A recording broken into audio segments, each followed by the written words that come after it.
안녕하세요, 슈립입니다. 지난 2월 8일 조던1 브레드가 16년 발매 이후 9년 만에 재발매되었습니다. 처음에는 1만족이라는 적은 수량과 함께 일부 셀렉샵에서만 한정 발매한다는 소식이 있었는데요.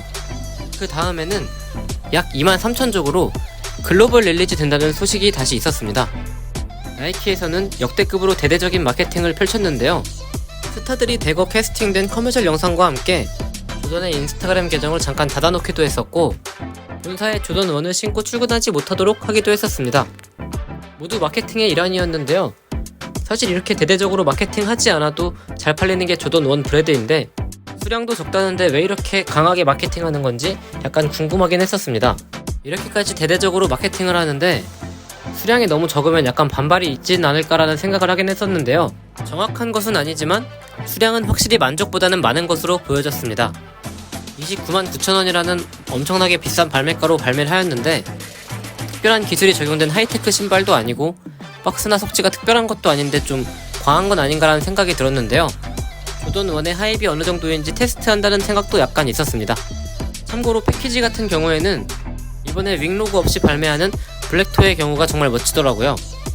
비싼 가격과 수량 논란 등 발매 전부터 이런 얘기거리들에도 불구하고 9년 만에 발매라는 점과 얼마 전 개봉했던 더 퍼스트 슬램덩크에서 강백호가 신은 모습을 보며 구매용이 자격이 됐을 것 같은데, 그럼 지금부터 기존에 레트로됐었던 모델들의 특징과 이번에 발매하는 브레드가 왜 특별한지, 그리고 그만한 가치가 있는지 한번 정리해보려고 합니다. 조던1 브레드 같은 경우에는 정말 여러 차례 재발매된 신발인데요. 조던1 하이 오리지널 모델들을 기준으로 소재나 디테일들이 변경된 것은 모두 제외하고 오리지널 레트로 모델들이 지닌 특징들을 한번 알아보도록 하겠습니다. 먼저 최초 발매된 1985년 이후 처음으로 레트로된 94년 브레드 같은 경우에는 93년도 마이클 조던의 1차 은퇴 시점에 기획된 제품이고, 85년 이후에 첫 조던1 오리지널 레트로이기 때문에 발매 시기가 정말 오래된 만큼 정말 희소하기도 하고 매니아들 사이에선 가장 높게 평가받고 있는 모델입니다. 실루엣을 자세히 보면 원판과는 약간 다르지만 특유의 높은 발목과 패키지, 양질의 가죽을 사용하였기 때문에 오래된 모델들도 특유의 멋을 지니고 있는데요. 하지만 여기에 단점이 한 가지 있습니다. 시카고 같은 경우에는 아닌데 브레드 같은 경우에는 수호시의 재질이 누벅으로 되어 있습니다. 근데 이 누벅으로 된 수호시가 완벽하게 보존하기가 정말 어렵거든요. 94년 브레드의 거의 유일한 단점 중에 하나인데, 94년 당시에는 85년 오리지널 모델과 차이가 있다는 점과 보각보다는 당시엔 최신 조던들이 더 인기가 많은 시대였어서 인기가 그렇게 많지는 않았다고 합니다. 다음은 2001년 발매 모델인데요. 실버 박스에 발매되었고 38,345족이라는 많지 않은 수량으로 발매했었습니다. 기억하시는 분들이 많이 계시겠지만 레트로 카드와 크롬 펜던트가 동봉된 것이 특징입니다. 이때부터 조던 복각 모델들이 인기를 얻기 시작하는 시점이었는데 94년 버전과 동일하게 누벅 수호시로 발매됐었습니다. 이 점이 약간 아쉬운 점인데 빈티지 모델들을 보면 수호시 색이 온전한 것을 보기가 참 힘듭니다. 94년 버전의 약간 다운그레이드된 버전으로 보시면 좋을 것 같습니다. 2009년에는 보스턴 컬러와 함께 DMP 팩으로 발매를 했었는데요. 이 모델은 혀 탭이 점프맨으로 되어 있어서 오리지널 모델과 동일하진 않고 찾아보니까 퀄리티도 정말 좋지 않았다고 하네요. 2011년도에는 조던1 브레드 모델 중에 가장 전설적인 모델 중에 하나인 밴드가 발매한 해입니다. 힐컵의 X자 표시는 조던1이 밴당했었던 컨셉을 그대로 차용하고 있고, 아울렛에서 소량 기습 발매했었기 때문에 당시로선 상당히 센세이셔널한 발매 방식이었고, 소문에 의하면 9,000족 발매했다고 합니다.